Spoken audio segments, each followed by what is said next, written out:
entertain a motion for us to start the Colmar Manor General Town Meeting. Councilmember Jackson, I'll make that motion as stated. Okay, is there a second? I'll second. Councilmember Mendoza? Okay, all in favor say aye. Aye. Aye. Okay, any opposed? Okay, making roll call. Councilmember Ward 4, I'm Ward 1. Looking at Ward 4, my face. Ward 1.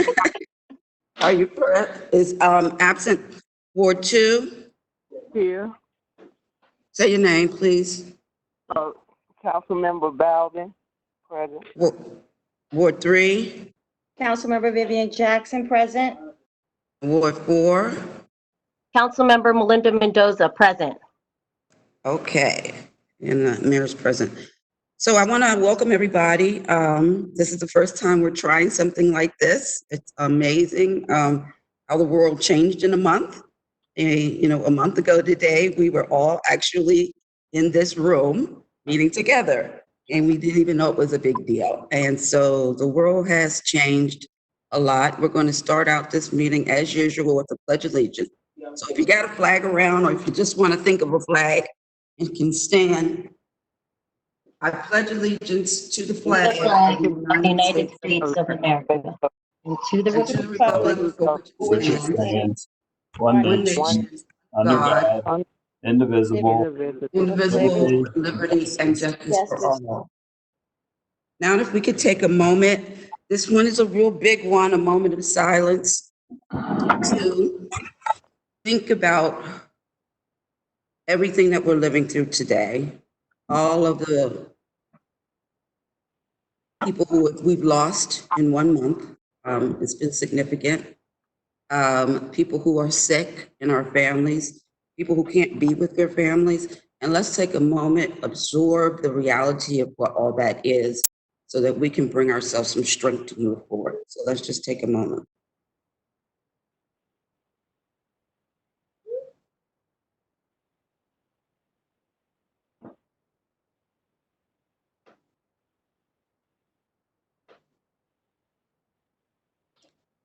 Okay, so now on the other side, let's take a moment and be grateful for all the things that we do have in our lives, those who have someone with them, people who do. Excuse me, Mayor Barrow. Yes? May I ask this, please? If we're not speaking, can we turn the microphones off? And that way we won't hear all the echo. When someone is speaking, they can turn the microphone on? Is that possible? Because there's a horrible echo. I think that's a good idea. There's no reason to have have the microphone on if you're not actually speaking, and hopefully that'll be helpful. All right. So let's see if that gets a little bit better.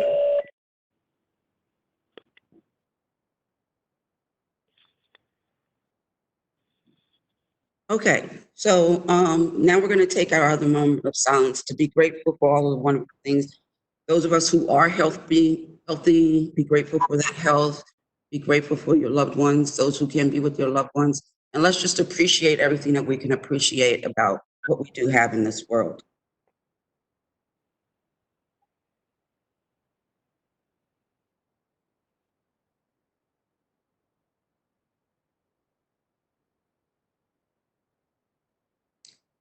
Okay, so we're going to move forward.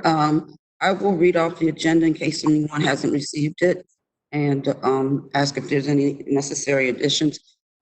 We have the call order, Pledge of Allegiance. Number 3 is the report on the work session. Number 4 is the mayor's report. Number 5 is the council board reports. Number 6 is the treasurer's report. Number 7 is police report. We got messed up there. Another 7 should be at 8. 8 is unfinished business, Department of Health declaration. Number 8 is new business, introduction to the sound ordinance. Number 9 is committee reports, including seniors, garden club, green team, recreation report, Prince George's Municipal, Prince George's Municipal Association, Prince George's elected Municipal Women, and Merlin Municipal League.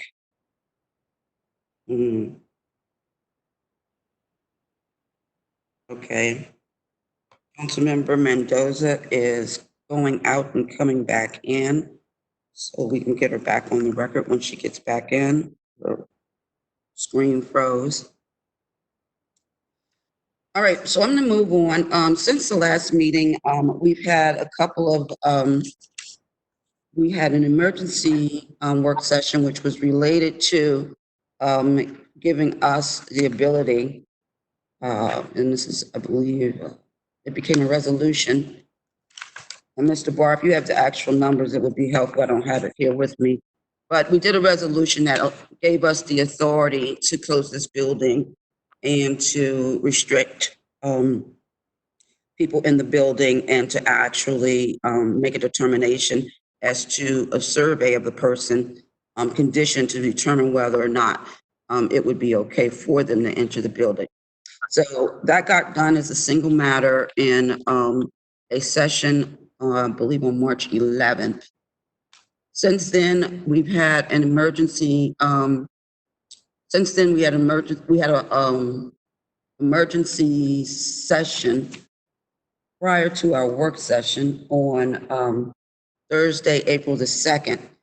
That session was for us to suspend the spring election. The spring election, we passed an ordinance not only to suspend the spring election, but we passed an ordinance that allows us to suspend an ordinance in a state of emergency. So the ordinance that was passed is Ordinance 5/2020, I believe, and we then passed a resolution that would allow us specifically to suspend this election, which was scheduled for, I think, May 6th, and allows us to suspend it based on the very specifics of this state of emergency declared by the governor and a health emergency. So it's specific to this election. But the ordinance, which be long-standing, allows us in future cases where a state of emergency is called in a similar manner, that we would be able to then pass a resolution to handle it for this year. So, of course, we had good reason, as you might understand, why we needed to suspend the election. The bottom line in the resolution is that the election will be held a date 90 days outside of the lifting of the state of emergency. So rather than setting a specific date at this time, we basically put in a 90 days. So within a week after the lifting of the emergency, we'll establish the actual dates and then mail that out to every household so everyone knows when the election is. All current council members, which is what was up for election, will remain in office until that time that we actually pass an ordinance. We actually have an election. We did not need any additional action for that to happen because it's already stated in our charter that whomever has been elected to office will remain in office until there is another election to take place. So that covers that process. I want to thank those who came up to get applications to participate. At the point in time when we do set a date again, the process will be exactly the same way. So even though you went out and got signatures this time, you'll have to go out and get the signatures again so that we're in a clear path as to where we are and it's not confusing who is and who isn't. So that was one item. We also passed a resolution authorizing our police officers to respond to the orders compelled by the governor as executive order from the governor, where we specifically state powers that have been provided to the police by the executive branch of the government will be applied to by, from Prince George's County and from the government, will be applied to our police so that our police will be able to serve fines. In the case that we understand, and Chief Stone will say a little bit more about what the police expectations are and what they're going to be trying to do. So I'll let him, when he comes up, to give us a little bit more information about that. I will state that there is a hefty fine for people gathering more than 10 in a place.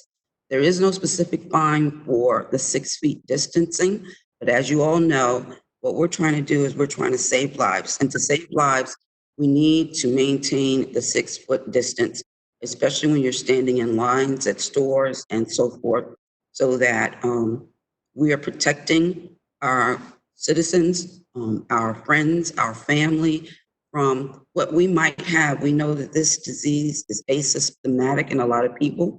So somebody can be walking around and they have it, but they can't, but they don't know they have it because they're not sick. And they might get sick in 4 or 5 days, but they've already had it for 4 or 5 days. So if we don't maintain this 6-foot distancing, it's a problem. Some of you might know that the county executive has put in an executive order from the county that masks will be required inside all stores. We have a few up here. If somebody needs some, please let us know. I will be ordering some more. But now masks, as of tomorrow, the order starts tomorrow, and as of tomorrow, everyone will have to have a face covering on when they go inside of a public place, meaning a store or anything similar to that.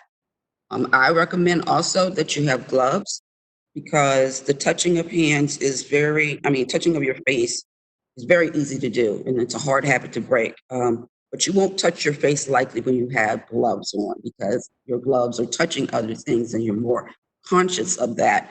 But when you have your gloves, but when you have your bare hands, you're not as conscious of yourself touching surfaces.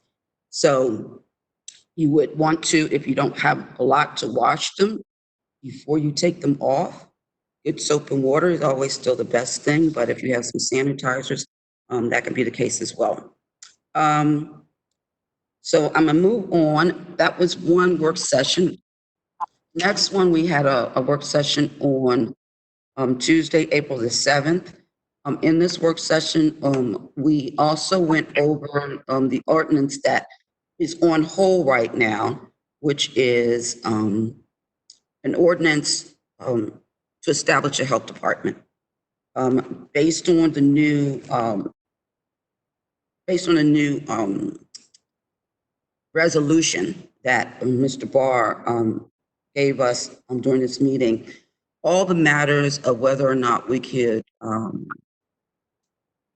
whether we would quarantine someone or cause someone to have to leave, or this ordinance basically will just give us the opportunity to respond to the health department requirements. So if the health department has established some sort of protocol, that we have a counterpart, which is our health department, which will just focus on the communication between us and the actual, focus on us and the Prince George's County Health Department and the state health department, so that we can get information that we need about our community that allows us to be able to ensure that everyone is safe in the community by having certain pieces of information that are limited to a health department.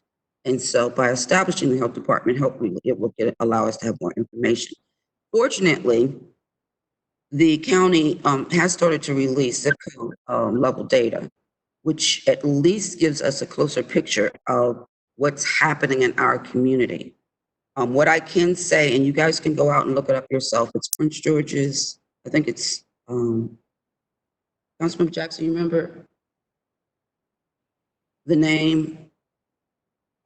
Is it Prince George's, I know it's a dashboard. Oh, COVID-19 dashboard. That's what it is. And they've lumped our zip code in with some others, so it makes it harder to see whether or not what those splits are. But at the end of the day, there are people in all the zip codes of Prince George's County that has the virus. I'm not sure how great the data is because we're testing so little. There's testing going on at FedEx Field on Monday, Wednesdays, and Fridays. They only have about 100 tests a day. So once that 100 runs out, they're done, and they've not been actually completing their lines. So we do know that having more tests makes more difference. There have been some fatalities nearby. I will let you know that. Won't say who, what, but it has happened in this zip code. I know at least one. So this is more to say we really have to be diligent about staying apart, is keeping us together, because we're all in this together and we have to work with this together. And there's an enemy out there called COVID-19. So we also talked about in the April work session, emergency management plan. Mr. Baden was able to provide for us that we already passed a policy on emergency management plans. So we're prepared to move forward with that. On the sound ordinance, we had met previously before all of this to talk about how we will go about establishing the sound ordinance. I'm not sure we're going to be able to do the intro today. We'll find out from Mr. Barr, but he has some problems with his computer. And so I don't know if the updates have happened. But in a nutshell, I will let you know what is in the sound ordinance. And once we introduce it, you'll have 60 days to communicate any interest that you have. So I'm going to give you a summary now so that you can start thinking about what might work or not work for you. We will then have a public hearing. So we talked about music, music not being amplified and based on a decimal. That will be defined based on other groups. We talked about ice cream trucks and they call it outcrying, to bring business to you. That the motor has to be in good order, and there also would be a decibel measurement for that, and a limited time of day where they would be, where we listed 12 to 7 p.m. when they can be out. For modified mufflers and revved up engines, we want to say that they're not allowed at all. For barking dogs, if there is a dog barking for more than 30 minutes, that would be recognized as a violation, but also for humane reasons to find out why is the dog barking. Horns, again, if it's repeated for 5 minutes or more, that would be a violation.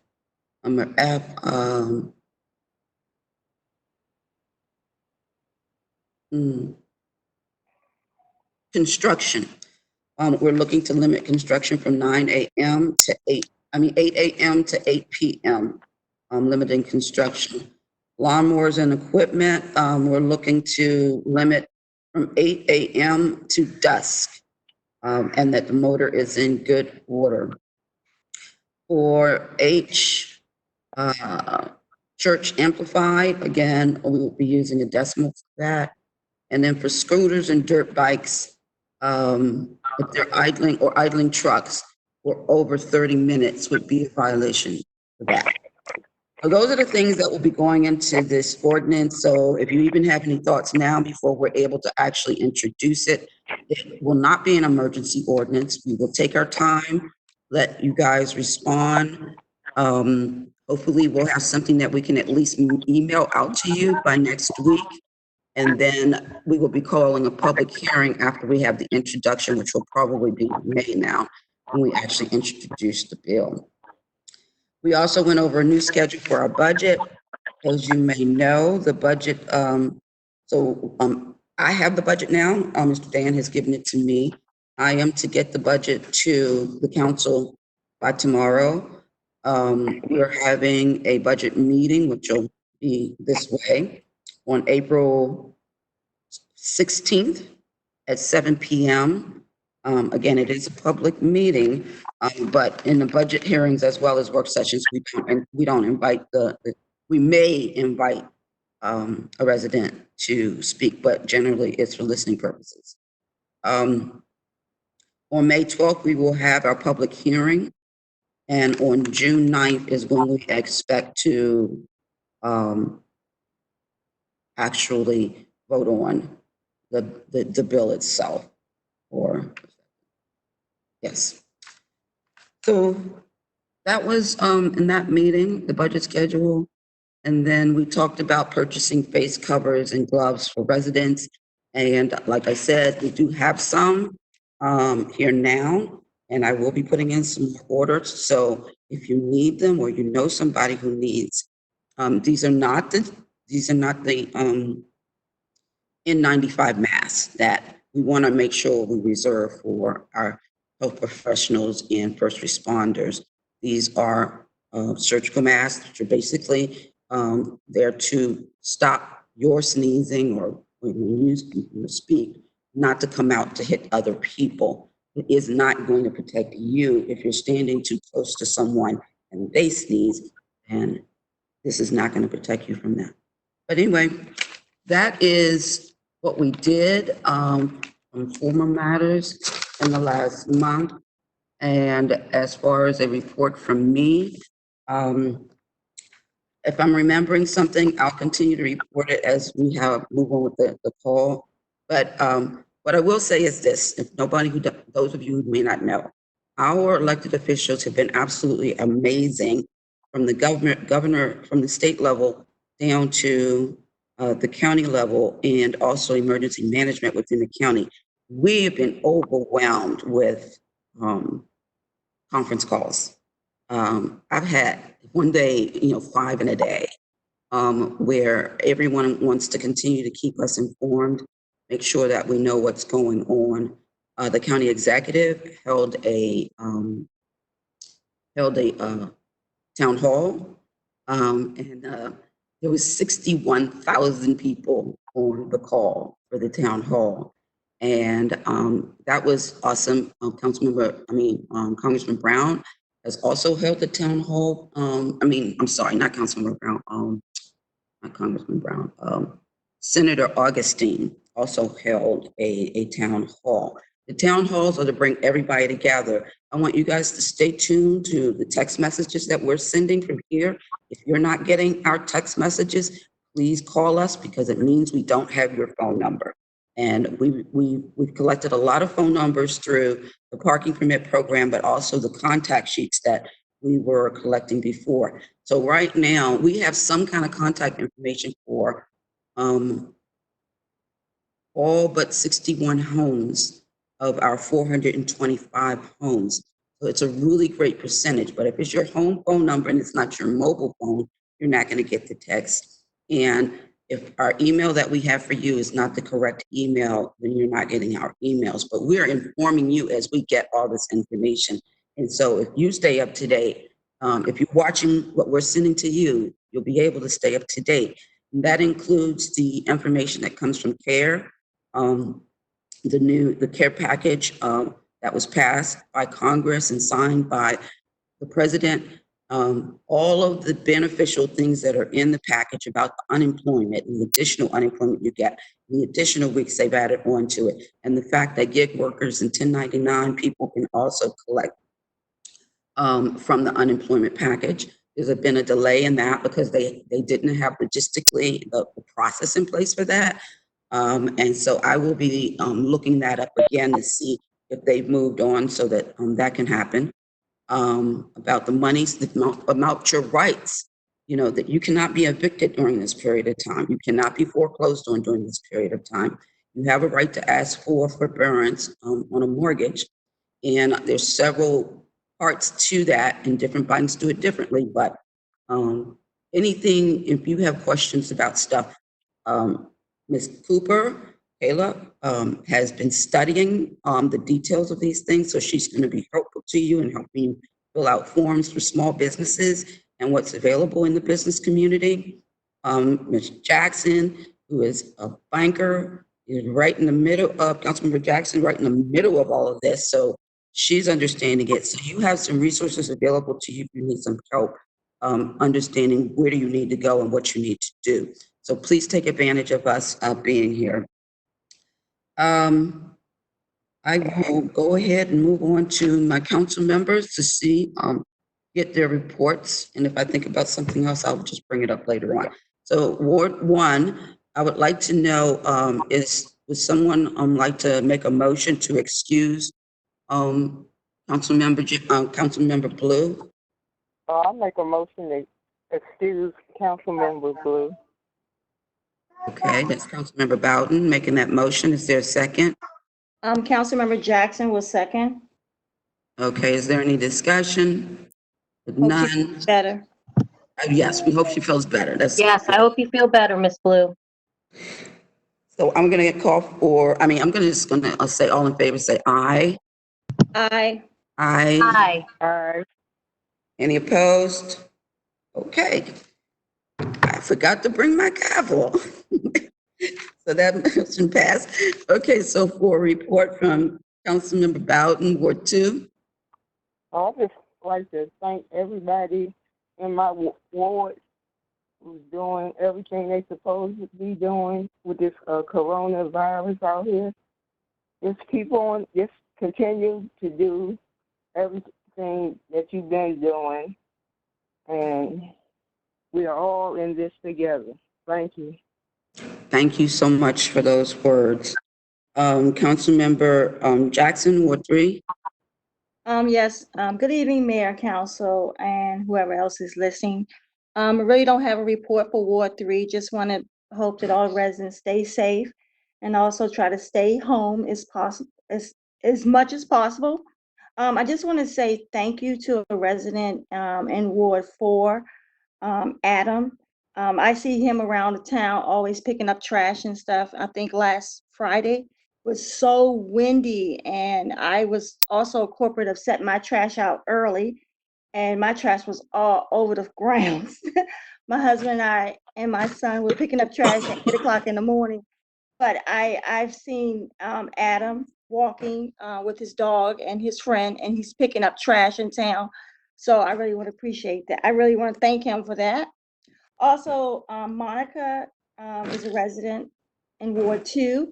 We have two Facebook pages. We have one that we keep up with the town, but then we have another one called Colmar Manor. And she's been really pushing information out there for our residents. So I just want to thank those two individuals. And everybody be safe. Thanks. All right, well, thank you so much. Councilmember Mendoza, Ward 4. Good evening, everyone. I don't really have a ward report, but I just want to just wish everybody just well wishes. Stay calm, stay healthy, and stay well. Wow. Okay, thank you very much. Okay, everybody, let's moving on. Okay, treasurer's report. Mr. Baden. Yep. So I don't think we got the report, or somehow or another. So you're gonna have to wing it and let us know what's on there, and then we'll make sure that it's available for the public. Yeah, I sent it to Kayla last week, so if I would have known that, I probably could have pulled it up, but it might take a minute to do that now, so I could give a, well, let's hold on a minute and see if I could pull it up.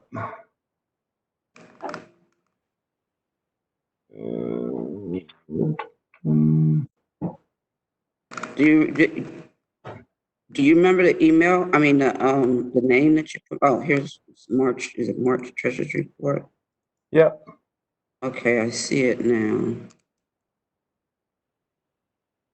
Are you going to try to bring it up, or you want me to look for it?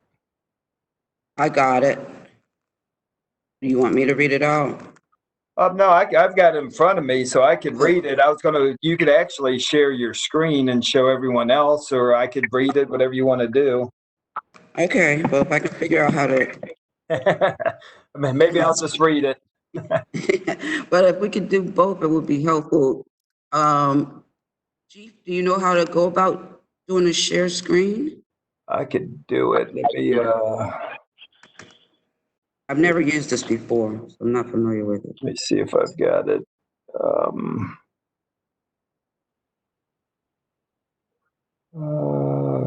Colmar Manor.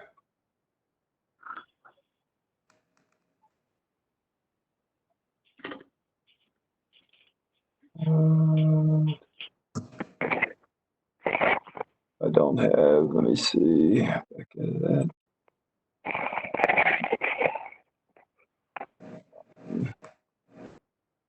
And Okay, I got it. Can y'all see that? We can see it. Yeah. Yes, we can see it. Thank you, Mayor. Yeah, I You're can welcome. see it. Thank you, Mayor. Oh, looks good. Yeah. all right. Well, as you can see, the mayor has up the March 2020 Treasurer's Report. This covers the first 9 months of the current fiscal year. Our fiscal year ends on June 30th. So, as the mayor stated earlier, we're having a budget meeting on Thursday to go over the first draft of the fiscal year 2021 budget. The town meeting. But so I will review the March report. You can see in front of you there on line 40, the total revenue in the first column for all of our funds are $1,304,356.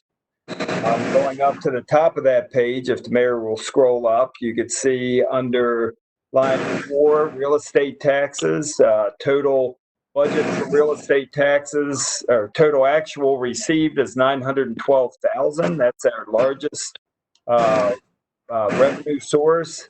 Total budget for real property taxes is in column H of $940,000. So right now we're about $28,000 below budget on real property tax collections.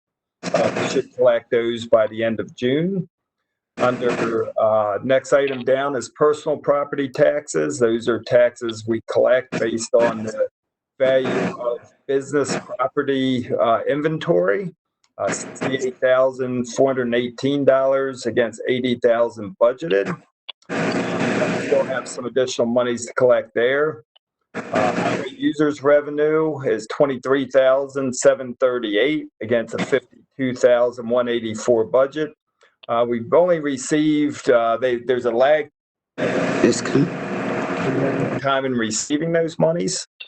And that is also a revenue source that will be impacted by the coronavirus. So, we should get some updated information on that in the next month or so, but I would expect that to be impacted. Income taxes, it is $65,000 out of a budget $110,000. Again, this is another revenue source that will be impacted. It's based on the income of the residents within Colmar Manor. With all of the unemployment now because of the virus, that will most likely be affected in some regards. But the good thing is I was projecting about $135,000 to $140,000 income for income tax for this year. So we got 3 months left and $110,000 budgeted. So I think we're still going to meet the budget on the income tax line this year. We were hoping for a windfall, but that is highly unlikely at this point. If you go down to line 18, police grant state aid, $16,227. That includes the first 3 quarters payment for state aid for police protection, so right on budget there. Rental income is at $53,235, and we budgeted $80,000. Unfortunately, at this point, we do not project receiving any more revenue in that category because we're not able to rent the hall and actually had to give quite a few deposits and rental fees back. So, based on the pandemic, that is going to be at this point a $26,000 deficit in the budget for that line item. Under red light camera revenue, we have total that's under line 25, $99,000 collected, $110,000 budgeted. The good thing is that was on target to be above budget as well. It was close to about $132,000 if I remember correctly. Unfortunately, now there's less traffic on Bladensburg Road, so maybe we'll at least meet budget, hopefully exceed it, but with less traffic means less violations. So we're probably not going to see as high of a revenue as we thought there. Rest of them are, pretty small items. So if you move on to the next page, we'll move on to the expenditures. First off, you have the general government expenditures. Total general government expenditures were $234,526. A lot of items within there. I'm not really going to hit on any of them individually. Payroll taxes and benefits is the next major category, $60,130 against a $95,354 budget. Under that, you have your senior van operations with $40,000 in costs associated with that. Following senior van, you have code enforcement at $19,136 against a $41,315 budget. We share a code enforcement officer with Cottage City, and their billing usually lags behind our financial reports. So I believe the figure you see there is probably only through January at this point. So February and March figures are not in there. Public Works, total expenditures for the 9 months were $184,208. This includes salaries of $77,000, street lighting of $15,000, waste collection of $54,000, being the three highest expenses within the Public Works Department. Below that's the Community Center Town Hall, $233,922. Largest portion of that budget is the debt service, which are the equivalent to mortgage payments on the town hall that was built in 2010. Rest of that is mainly utilities and maintenance on the municipal building. Continuing on to the next page, we have public safety. Most of these items are under budget, and as many of you know, the police department has been understaffed for a large portion of the year. We will be bringing on another officer at the end of the month, and that will leave 2 more vacancies, which we are looking to fill, and there is advertisements out for that.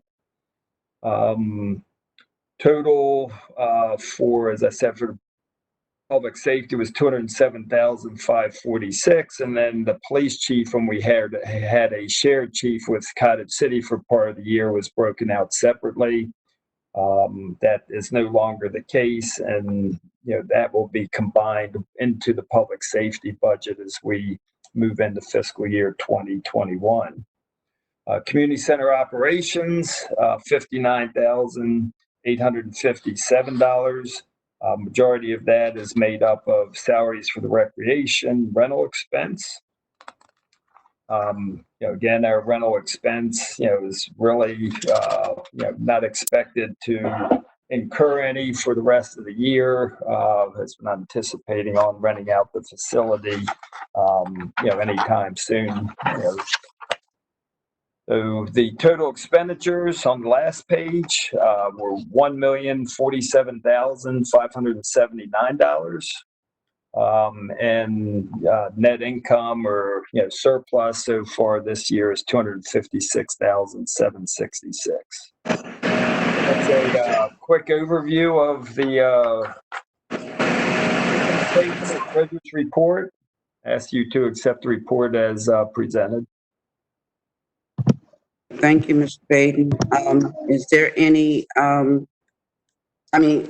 is there a motion to accept the treasurer's report? I'll make that motion to accept the treasurer's report. This Councilmember Mendoza. Is there a second?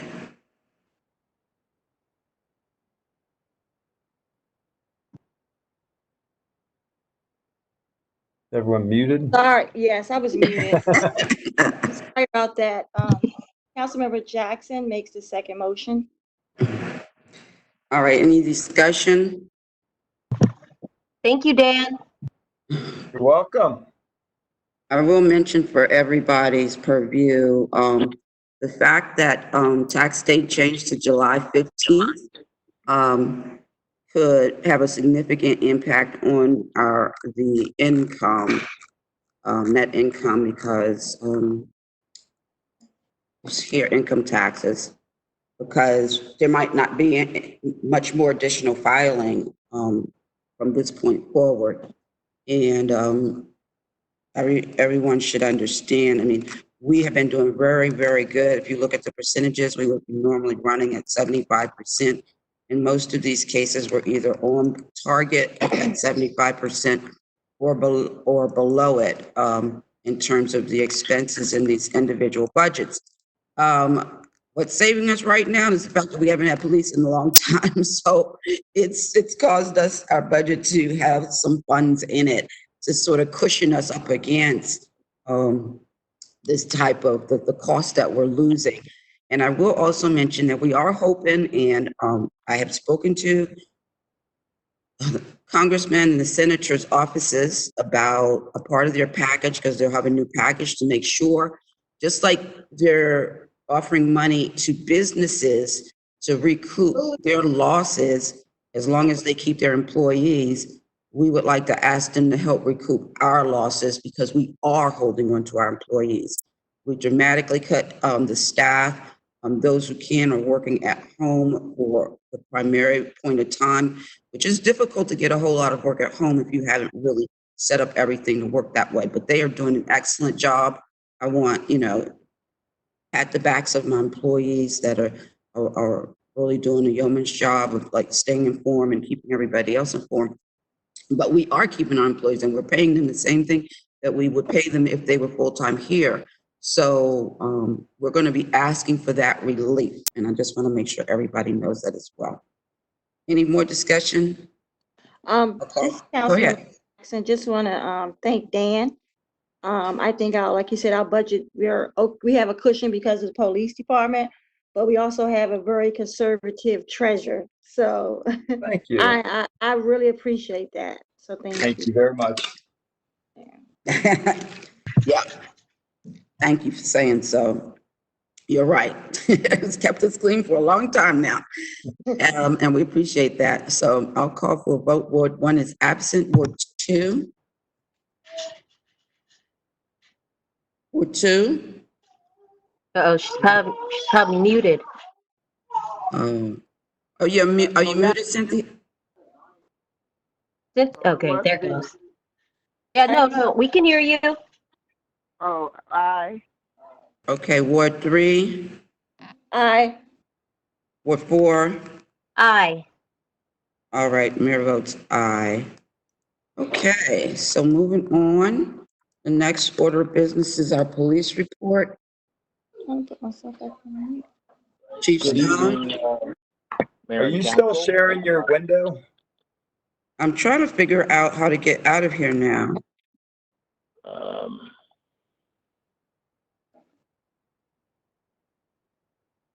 Maybe it will. I don't see. There you go. You got it. I made an Okay, adjustment all right.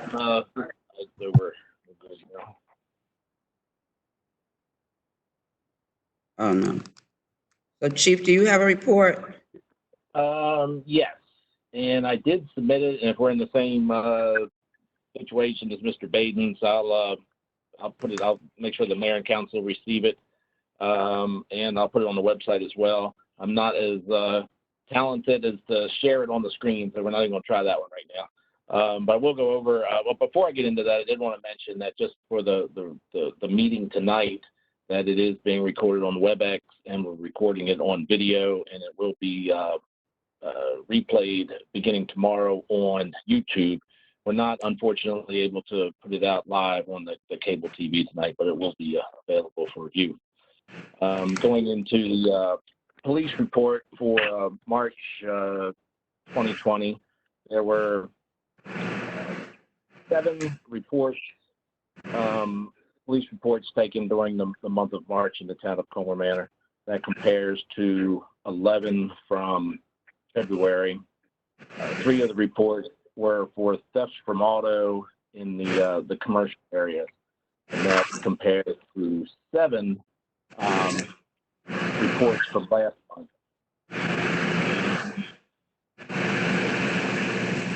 Doing double duty here, and I hope to cut out that noise, but I'm not. Right, what is that? I'm not Somebody sure. breathing into the mic. That's the mayor's mic, but she's muted for a moment. But okay, my apologies there. And for the police reports, I mentioned the thefts from autos in the commercial areas. We had 3 in the month of March and 7 in the month of February. So it was cut by half. And I hope to be able to attribute that to more police presence down there from both officers from the Prince George's County Police Department, those working part-time at the shopping center, and our neighbors at the Cottage City Police Department. They've been very helpful over the last couple of months in providing extra patrols of the shopping center, and hopefully that has deterred some of the criminal activity there. We had, I'd like to also mention that our Public Works Department found some abandoned property in the 3800 block of Newark Road. It was Amazon boxes, opened and kind of discarded.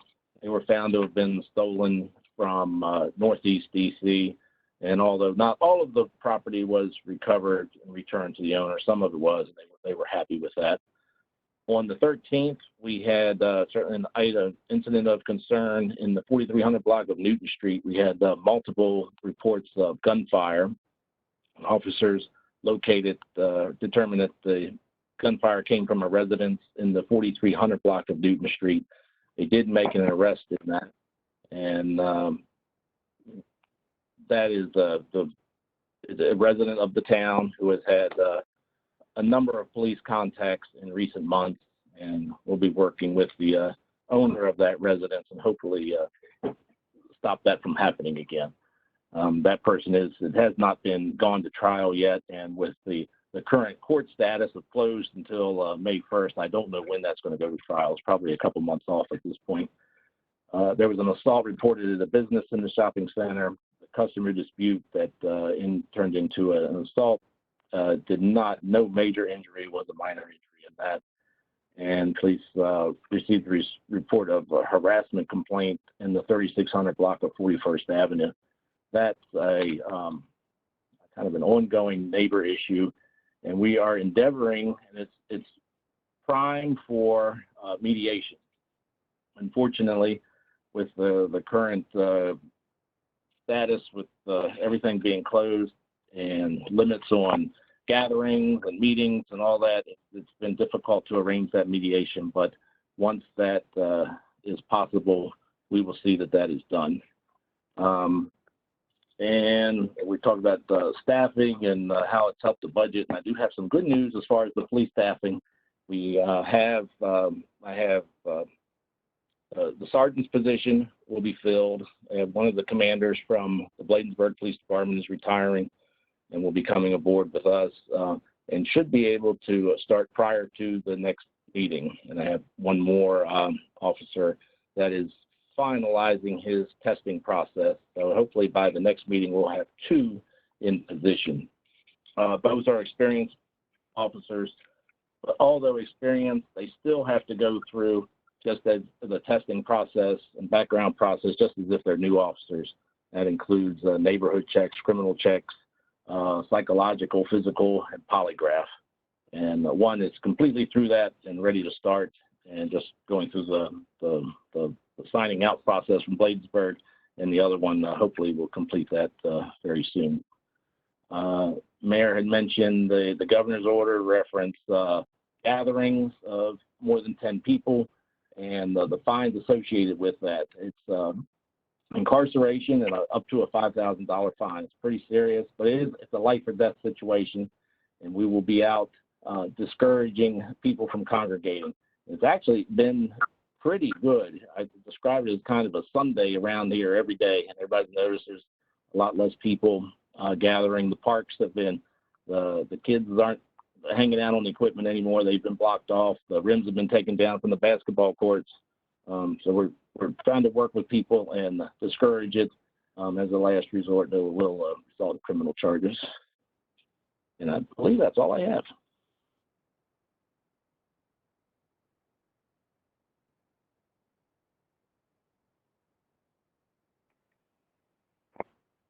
Any questions?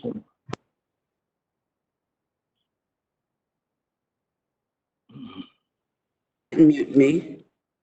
Okay, How do no, I I'm not? muted now. Yeah. Oh, you muted. Yeah, we were getting some, you should be unmuted now. Still shows she's muted. There you go. You're on. Oh, okay. I'm back. All right. Is there a message to, is there a motion to accept the police report? I make I'll that make that. motion. Oh, go ahead. Go ahead, Val. Is there a second?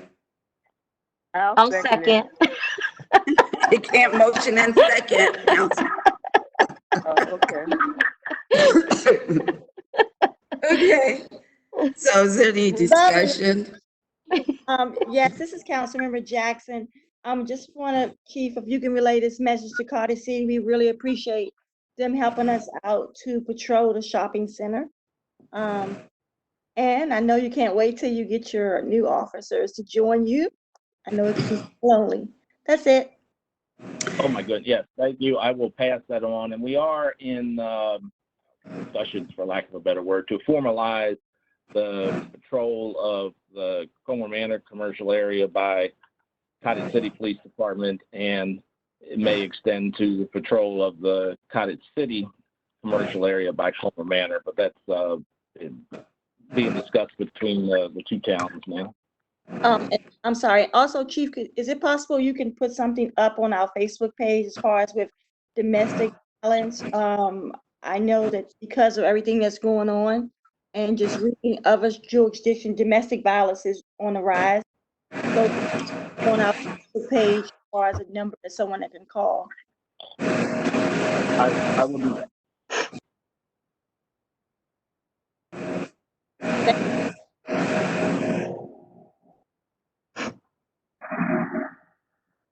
Councilmember Mendoza, you have something? Okay. I will also add, and again, also on behalf of me as well, thank Cottage City for looking out for the center. And also whether or not people are gathering or too close or things like that. I want to thank our stores for starting to put up more signs. They actually copied the one that we put out on the door and put them at the different cash registers so that people will stand back and have put out messages to stay 6 feet apart and things like that. So I want to report the Access for Health, the Port Towns Health and Wellness Center has texted me yesterday about noting a crowd of people congregating and doing so even without masks on around their center. And that they've been hearing from some of the neighbors because, they, just like us, everybody is limiting their staff. So they have some concerns over there. If you could keep an eye on that a little bit, that would be great to make sure that that's okay. All right, anybody else? All right, I'll call for a vote. Ward Mayor, one. I'm sorry. Go ahead. I apologize. This is Councilmember Jackson. Just was, you were saying that some people were hanging over in the area in Ward 4. I really think some of those individuals are homeless. So is there any way that we can get masks to them? Can pass them out or something to the homeless that's in the area? I don't have a problem. Maybe Chief Stone, you can grab some of the ones that we have, some of the new ones. If you see somebody out there without a mask, you can give them one. Certainly. That's a great idea. Thank you. So I'll call for a vote. Ward one is absent. Ward two, Aye. Ward three, Aye. Ward four. Aye. Okay, Mayor votes aye. Thank you for that report, Chief. Okay, so moving on to what was to be our Department of Health declaration. Mr. Barr, what is your update on your status and when we would actually get the final on that? Mayor, I should be able next week to get that to you. I think in the interim, that if you wish, you may create in yourselves by voice, by motion, second, and voice vote, a statement that you all are creating a Board of Health, and you're designating the mayor and council as the Board of Health, with the mayor as the president or chairman of the Board of Health, and the members of the council as the members of the Board of Health. And the resolution will catch up to you.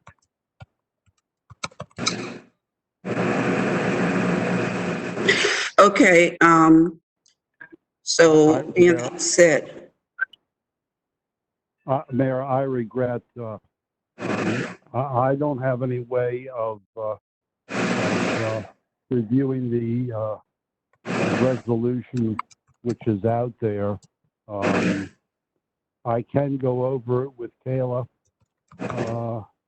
tomorrow if you wish, and get something ready for you all to sign off on. I don't think in the time of this time of crisis that will be necessary, and I believe you can move on without it. well, you know what, I might have, let me take a look. Might have it on my computer. I just have to get used to it.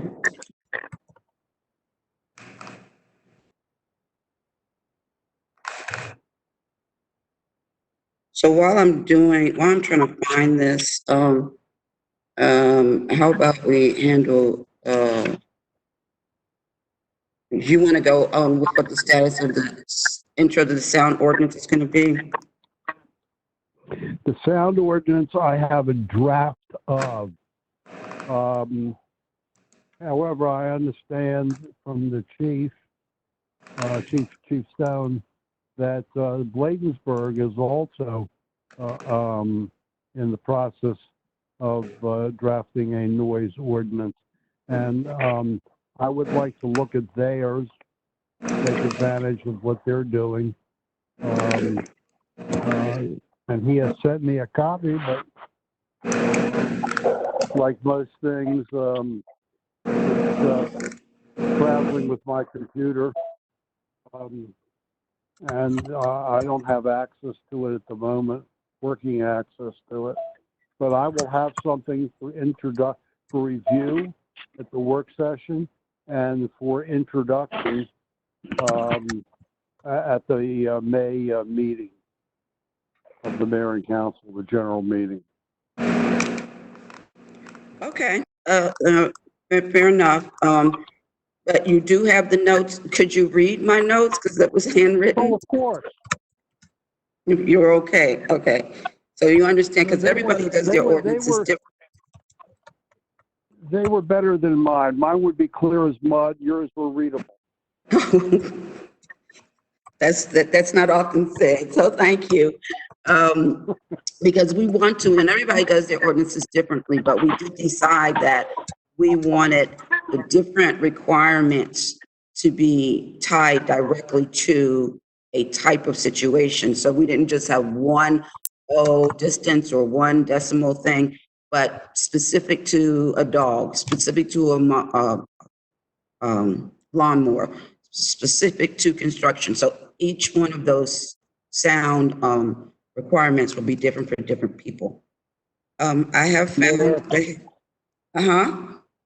If I might add to that, there will be a general rule, and there will be a list of specific situations as outlined in your memo, which will be part of the legislation. okay. And the one thing that we didn't do was to come up with what a fine might be and whether or not there'd be different fines for different situations. So if you see any breakdown in anyone else's ordinances that sort of do that, that would be interesting. I will look for it. I haven't seen anything. Normally the fine is a general fine that's put out for any violation. I think your suggestion has merit, and perhaps the mayor and council will think about the different violations as set forth in your memo, specific ones, to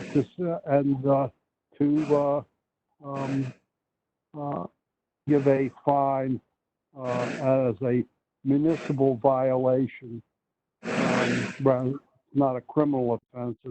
It's not a misdemeanor. It's simply going to be like a traffic ticket, which would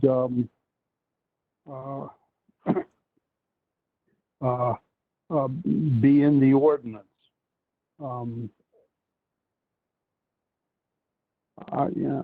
A barking dog may be one amount, and a mufflerless engine may be another.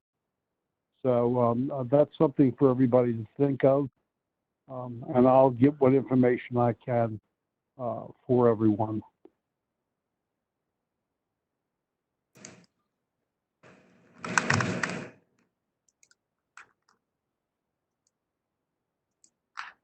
Okay, can you hear me? Yes. Yes, we can hear you.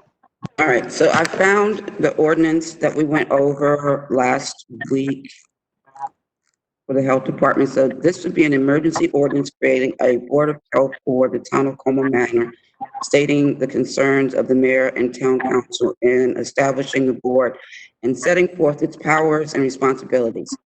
Whereas Section 5-209 of the local government article of the encoded Code of Maryland provides for the establishment of a board of health by Maryland municipal governments, which means the state's saying that we can do this. Whereas the mayor and town council of Colmar Manor has made the determination as set forth herein that a board of health may provide useful in the future, given localized outbreaks of infections and contagious diseases and other health-related conditions and situations. Now, therefore, be it ordained by the mayor and town council of Colmar Manor. All of that has been, all that other stuff has been stricken. That while the mayor and town council have every faith and confidence in the presently existing Maryland and Prince George's County health departments and its appointed officers and employees, the mayor and town council believe that the appointment of and empowerment of a board of health of the town of Colmar Manor is sensible action to create a channel of communication between the state and town and county and town. That the mayor and town council now therefore be enacted by the by the mayor and town council of Colmar Manor, that a new section 5-201 be and same is enacted as an addition to the Colmar Manor Code to read: the mayor and town council now therefore be it enacted, the mayor and town council of Colmar Manor, that a new, I read that already. Board of Health, pursuant to the provisions of section 5-209 of the local government article of the Annexated Code of Maryland Board of Health, is hereby created for the town of Colmar Manor, designated as the Colmar Manor Board of Health. Members of the Board of Health chair the duly elected and serving members of the mayor and town council of Colmar Manor, and their successors in office are hereby appointed members of the Colmar Manor Board of Health. The mayor shall serve as chair. Powers. The mayor and town council sitting on the Board of Health shall have the powers and duties granted to a municipal board of health under the state law. Authority. The scope of authority of the Board of Health resides in section 2-509 A through Section 5-209C of the Local Government Annotated Code of Maryland. Additional duties. In addition to the other duties provided by law, the Colmar Manor Board of Health shall meet in May and October of each year and at any other time the board considers necessary. Number 2, coordinates its activities with Prince George's County Health Department and the State of Maryland Health Department.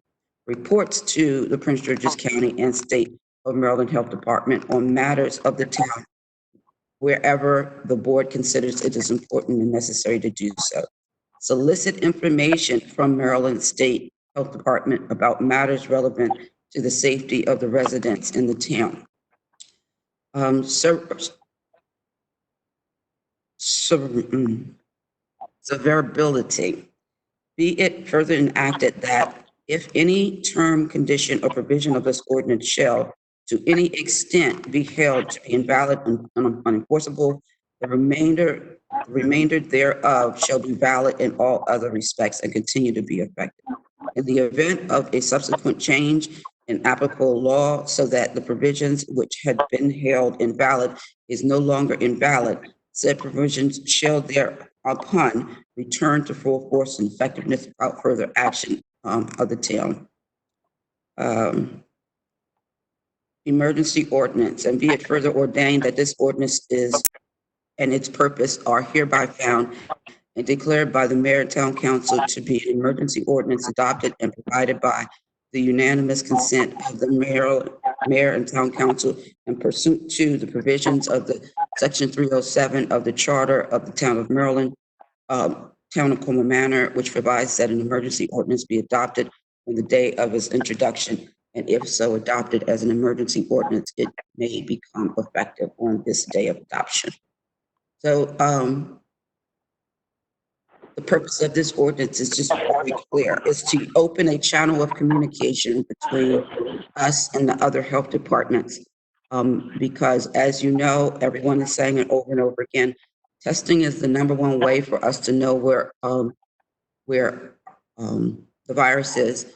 But number 2, contact tracing is the second most important thing in order to help locate people who have been contacted by other people. And without any information about how the contact tracing is working or how far or deep that goes into our community, those are people who are untested but still potentially problematic. We don't need to know who particular people are. We just need to know the impact and how lengthy that door is open for people who that may be defined as contact traced, so that we can better protect ourselves and better inform people of what they know. So is there a motion for us to go ahead and adopt this ordinance?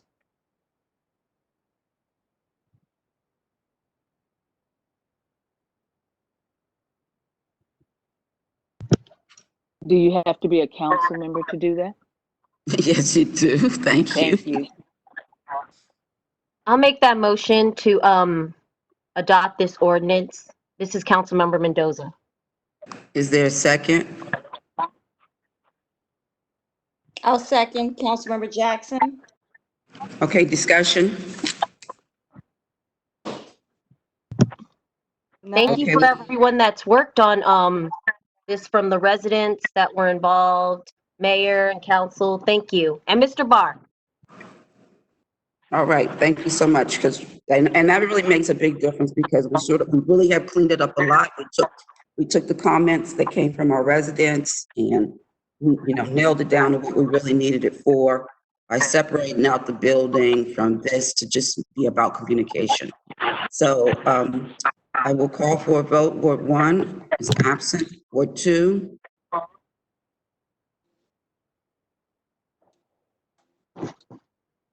Are you on mute? Yeah, I think she's muted. Can you unmute her, Chief? Aye. Okay, she's Oh, there she Okay, goes. there you go.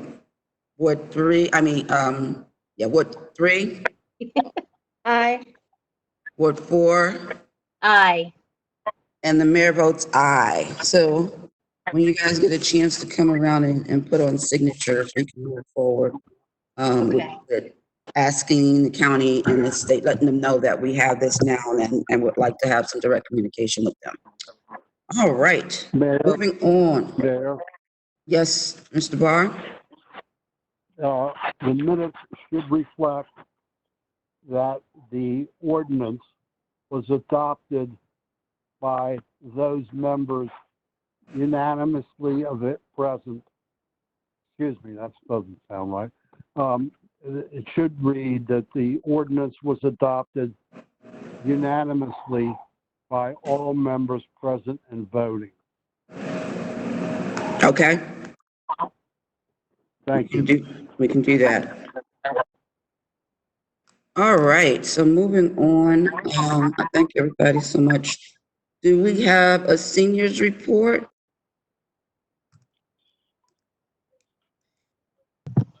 No, because, yeah, Miss Blue's not here.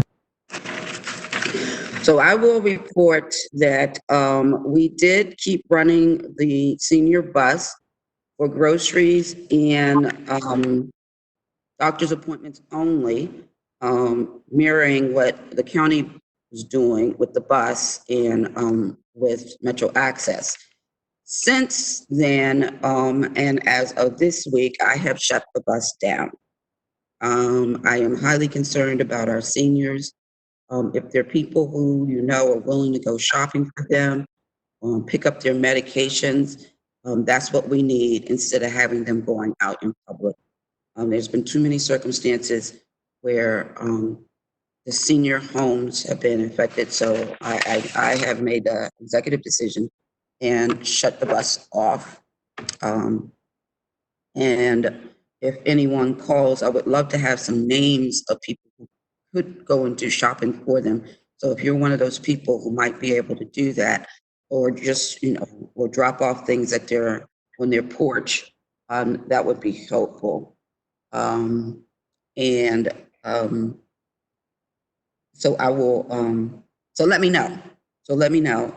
I do, want to put a shout out to our seniors who are taking the biggest brunt of this and feel for all of you who may be losing grandparents and aunts and great uncles and things like that. So, and unfortunately, they can't meet, so we can't have our regular meetings either. We'll have to figure out something as long as this goes on in order to keep them as busy as we're trying with the children. Is there a garden club report? I see Ms. Epps on the phone. Can you unmute?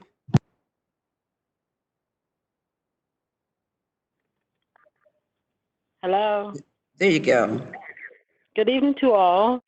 The only report I have, my concern is that the gardeners, we have many that wants to come back, but collecting the funds, I'm thinking about suspending the funds and return the funds to the ones that already paid and let them, because no one's working right now and a lot of them probably cannot afford to pay this time. And try to see if and just geared towards the residents having applied only. Well, I mean, it's up to you guys as a club to make that decision. I mean, we do want to, I was just talking to a friend of mine the other day. It's like we're losing the gardening season so fast because we're so involved in everything else that's going on here that we really do need to be planting some food because we don't know what our circumstances are going to be in the next couple of months. I mean, right now there's a lot of food being given away, but we need to take care of home. Yeah, see, I was just thinking about this while you guys was online talking. That because we have no fundings coming in. I did put in a budget. I'm hoping that y'all consider the budget that Garden is asking for. I know we might not get what we're asking, but I do appreciate if we can get something. But if we can just focus on the residents only, because the east garden is filled up, but the west garden we still have plots available. And we are working on the picnic tables and the other table that's in the east garden. My daughter-in-law and I has stripped the table and getting ready to paint it. Okay. This is Councilmember Jackson. Ms. Epps, we really appreciate you keeping up with the garden. I know that having a garden could be relaxing at this time. So I was wondering, maybe we can try to reach out to our residents that do have a garden and schedule I guess, a time that they can go in there from every house. That will work. I know I can. Yeah, I could send an email out to them and let them know to try to make sure there's only 2 to 3 people in there at a time. Or with the west garden, it could be more because they're more spaced out. But the east garden, they're all close together. So if we can, yeah, I can send an email out requesting that. Well, that would be good. Maybe we can put some on also on the garden door, just so it's more than 2 people at a time entering. Yeah, I could do that, but I don't. That's why we definitely need a bulletin board at both gardens because with the weather, with the wind blowing, the paper might blow off. But I'll try to put something up though. I will. And Mayor, you were saying that the town has something about at the town hall about coming about spacing. So maybe I can follow suit what you have written already. Oh, about people keeping their spaces. Oh, yeah. I'll have one of the public works guy bring it down and put it on the fences. Okay, that'll be great. I appreciate that. Thank you. Great. Yep. All right. I think that's about it on the report. You just got to get the resident out, but I want them to. I'll send an email out to them, let them know if they want a garden. I'm not charging the ones that's paid. I'm going to return their money, and but I need to know who's all involved. They can't just go down there and pick a plot and start planting. So it might be useful to do one of these WebEx calls.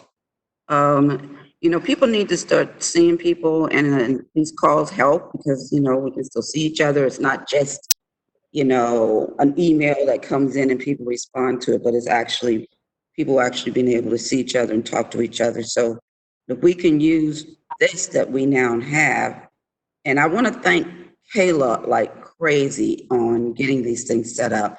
We didn't have anything. We didn't want to use free conference call because the conference calls were being as overwhelmed as the hospitals.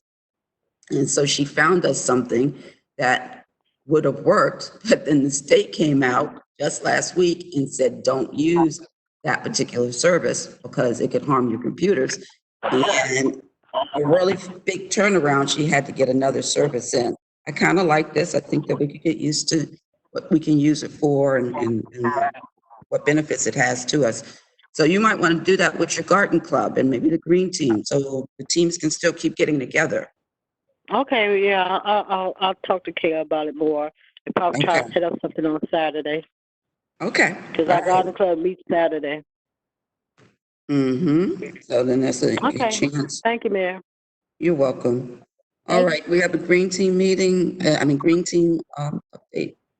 No, this is Councilmember Jackson. I have no report for our green team, but I am going to take your offer up and maybe reach out to see if we can maybe do a video chat with Carter City in May. I can say if any green team members is listening, I truly do miss you all, and hopefully soon we'll be back to normal. That's it. Absolutely. All right, thank you. And from a green Mayor, sustainability perspective, I'm sorry, was somebody saying something? Yes, it's John Barr. For the record, who gave the garden club report? Dorita Epps. Thank you, Doretha. Thank you, Mayor. You're welcome. I also, I'm just thinking about the green team, and one thing I was noticing, I meant to mention it while we were looking at the budget, but for the electricity in the building, you know, we have all LED lights, and with a little pushback from Mr. Baden, I really believed that we were going to get some of that savings this year and reduced our cost of the lighting in the budget.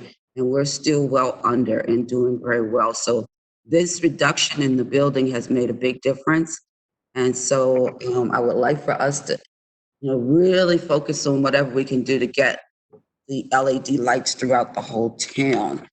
So that's because that'll cut down on our street lighting cost. So look forward to that. And I thank the green team for everything they put together. It gives us direction on what we're working on. So I will, the recreation report, No recreation. everything's No canceled. recreation. Can y'all hear me? No recreation report due to COVID-19. Absolutely. Thank you. Prince George's Municipal Association, Councilmember Mendoza. So everything is like to a halt. I know, ladies, you got an email about it's election time for PGCMA. So it's just, everything is just, I don't know. So I believe today was the last day to get nominations in. They're doing nominations through email. So Oh, wow. I'm gonna put the mayor in there. yeah, we should. Let's send it in before midnight. Okay, I'm gonna be working after I get. Put her for all of them. Put her for all positions. Don't put me down for secretary. I don't want to do secretary stuff. And then watch, you're gonna end up getting that position. Yeah, right. Yeah, nope. I had to go through that with Maryland Mayors Association. We had to be a secretary for a year. It's like, oh my God. Those are you gonna What would you say? Are you gonna run again for PGCMA? I feel like I've been on the board for, no, it's time to open up a spot on the board. So I did a good 3 years. Yes, I did too. I do agree. Yeah. Yes, you did. You absolutely have. Yeah. So, Nothing on PGCMA. okay. Prince George's elected municipal women. No report. Our last meeting was in February. The board meeting. We were hoping to do something in April, but I have no report at this time. Okay. And then MML. Any special things the board's doing on MML, Councilmember Mendoza? Everything with MML, it's just relaying whatever the governor is putting out there. MML is putting out the same thing. And with the leadership with Ryan Spiegel, he's on Facebook all the time. He's putting out messages. But yeah, everything that the governor puts out, MML backs it up. So you'll see a lot of that. Well, I also want to thank MML for a couple of the conference calls that have been with the congressmen and senators have been initiated by MML, ones that are specifically for municipalities. And they are standing up for us to try to get funds to help us with the losses that we've had. And they're doing their job. They're out there and they're pressing for us to, you know, get what municipalities need. This last round, if people don't know, the state got money in the last round, and jurisdictions over 500,000 people got money. But that doesn't include us. And so they're urging the state of Senator Cardin, Senator Van Hollen, urging the state and the county to move some of that money down to the municipalities. So we have to be proactive in doing that, and MML is right there for us. So we appreciate that. Before I go to citizen comment, I want to remind everybody that this is census season. And you can go out on the census website to see what percentage of people have done their census from Maryland, Prince George's County, and the town of Colmar Manor. So they go down in levels where we can actually see how much has been done.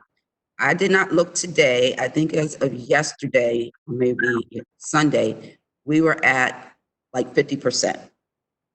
So this is census month. We're 50% in the month. So let's just say that we go ahead and ramp up those numbers. We're hanging right in there with the whole state of Maryland. We're not lower than Maryland, but we're just right there, pitch perfect with what Maryland is. But we want to do the best.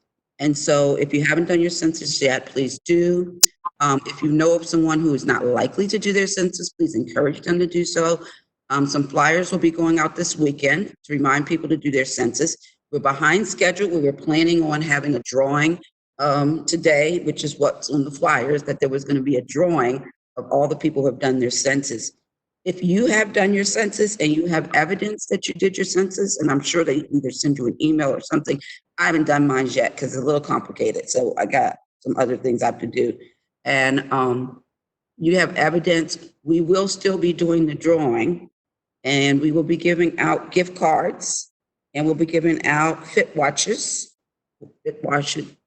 So, you know, we all need a fit watch right now, because with so much downtime, you got to look and have that little man come and says, move, get up and move, you know.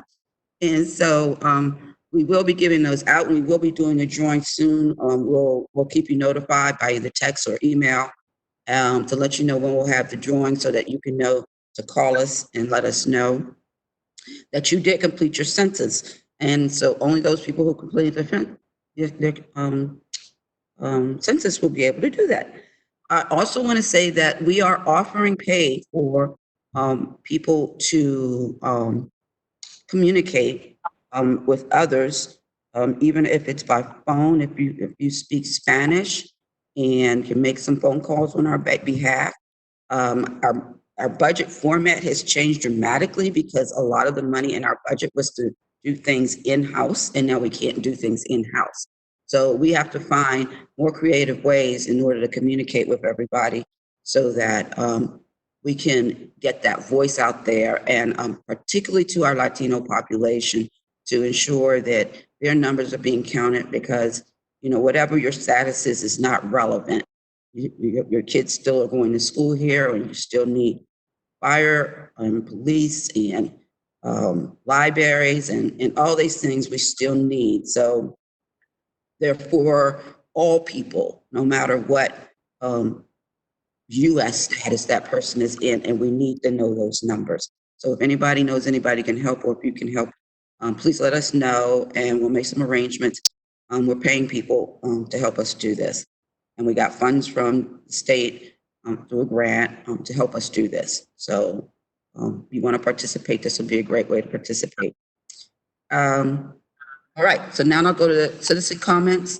Do we have any citizens that would like to be unmuted to make a comment? I think you can raise your hand. Okay, we got Monica. I don't know that they You're can raise their open. hand, Oh, but awesome. they, Hi, thank you. And actually, thanks for all that you all do. This is the first time that I've sat through one of these meetings, and I think it was great. Please say your name. Sure. My name is Monica Casañas. Can you see, say what 100 block and what street you live on? Sure. I'm on 39th Avenue. Okay. So I know that everyone's super busy, but I just wanted to find out, or even propose, that there be a Latin advisory group, a Latino advisory group established. And I wanted to just ask what we're currently doing to reach out to non-English speaking households. I know that the town translates everything into Spanish. I think that the outreach efforts need to be ramped up. And so I wanted to pose that question. And then I also wanted to ask what the current needs of our town residents are now. I know that there was outreach done to the senior residents, but I've been hearing from different towns what needs their towns have. I've heard that there's been an increase in arrests from people robbing supermarkets, and it seems like what they're uh, stealing is baby food. And a lot of the people that are committing these acts are non-English speaking people. So I'm getting a little concerned and worried that there's no outreach being done to that community. So yeah, so I just wanted to ask that of the mayor and of the council. So I really like the idea of a Latino advisory group. I think that that is well warranted, and I will put that request out and see what we can get and see who's interested. I don't know if you know it, but somebody from Costa de Maryland lives here in town, and she became a resident about a year ago, a little over a year ago, and what I do know, I know they are like super outreaching. She knows things about people in town that I don't even know about what's going on in some of the individual households. So we're really super lucky to have them here. In a lot of ways, they try to keep people's information confidential.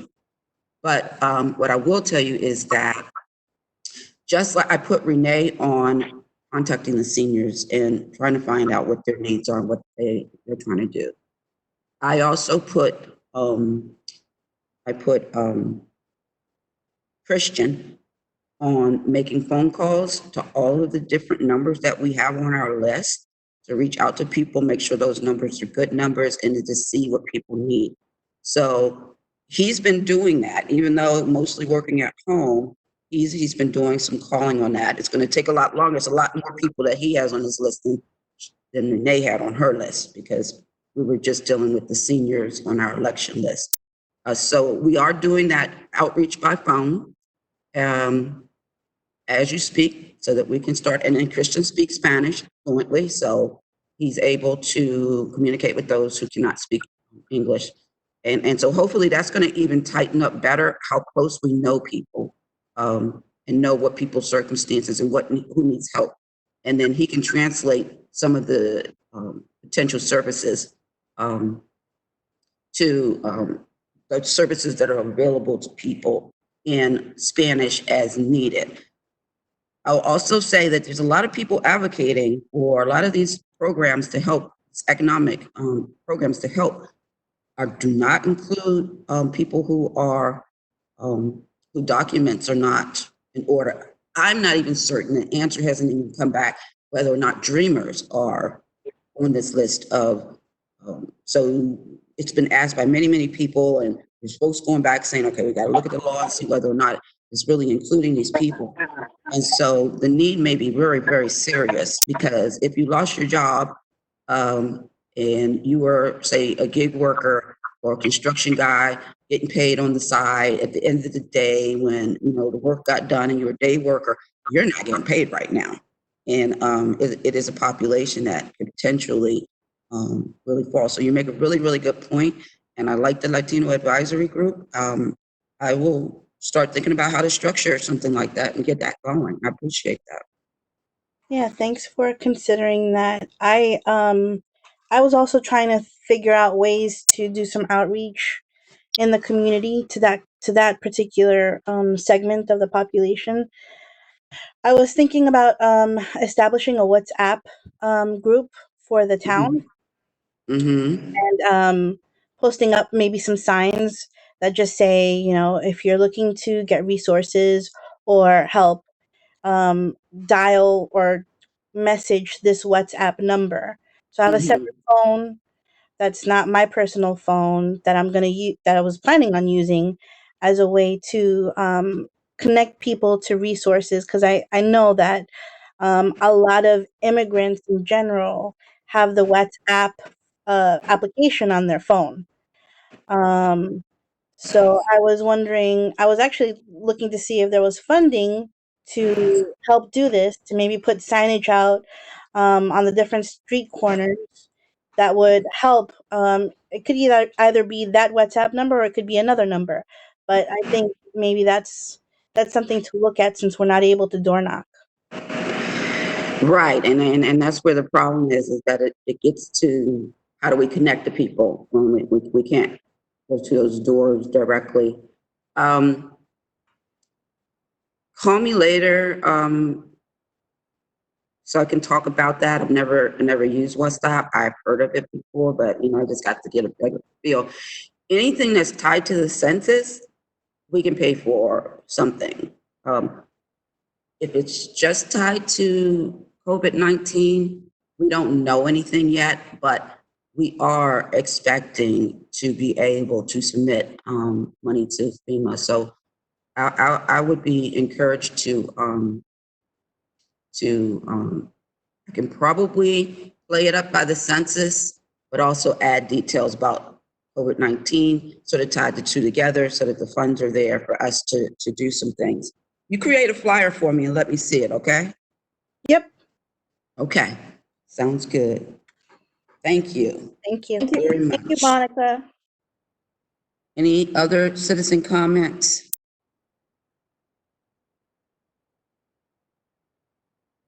Okay, with none, do the council members have any more good for the order? I Okay, just want to say, everybody, stay calm, stay well, and just be well. yes, absolutely. Everybody, 6 feet, gloves and a mask. 6 feet, gloves and a mask. Yes, gloves and your mask, especially the mask. Yeah, stay home if you can. And stay home when you can. And let's just say that over and over again, everywhere you go. I am so glad that the county executive has passed that order. So tomorrow, you see anybody out and about and don't have a mask on, just give them a warning. Say, you guys, you know this against the law now, right? Is there a motion to adjourn this meeting? I'll make that motion to adjourn this meeting, Councilmember Jackson. Okay, it worked out really good. All in favor, say aye. Aye. Aye. Any opposed? You No. want to say? Good night. Okay. Okay, motion to adjourn is in order. Thank you. This was Hey, good. Mayor, Mhm. you're gonna get us the budget, right? Yes, I will get it to you by the end of the day tomorrow. Okay, and we're meeting Thursday. All right, thanks. I know, I just. You don't have to explain. When I get off